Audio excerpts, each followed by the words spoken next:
Salam, xoş qədəm xanım. Mən Abdullayev Türkan atası qızı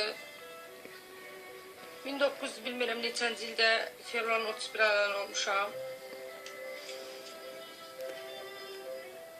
Mən qohumlarımın əlindən televizora çıxa bilmədiyimə görə sizə belə video ilə müraciət edirəm. Xahiş edirəm, xoşbəxt adam xanıma kömək eləyəsiniz. Yox, sizə başlaşmayın, qohumlarımıza da axtarmıram. Nə də atam axtarmıram, atam yanımdadır, anam da yanımda, çox şükür.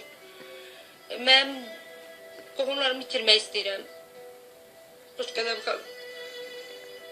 Bütün qohumlarımı itirmək istəyirəm. İstəyirəm ki, mənim heç bir qohumum olmasın, onları axtarıb tapa bilməyim. İtirib hamısını, heç bir rəqavarım olmasın.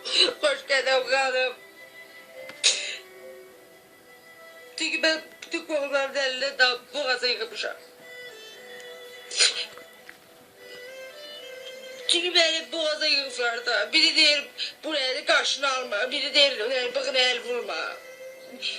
Biri çorqa kəstirən bana deyir ki az buna bak kəsir bırak ve bu əri ekmek gəzirdən sən. Yani belə çox çətin vəziyyətdəyim mən, xoş qədəm xanım. Saçma qrafika qoyuram, bana deyir ki kırmızı baş mən lağa qoyurlar, xoş qədəm.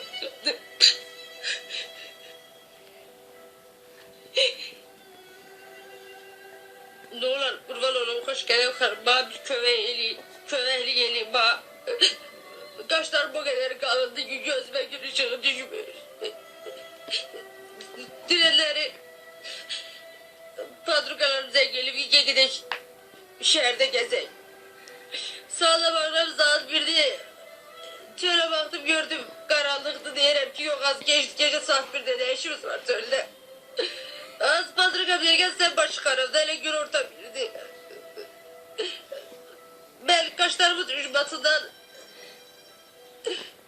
yatara göremiyorum, hoş kadem kanım.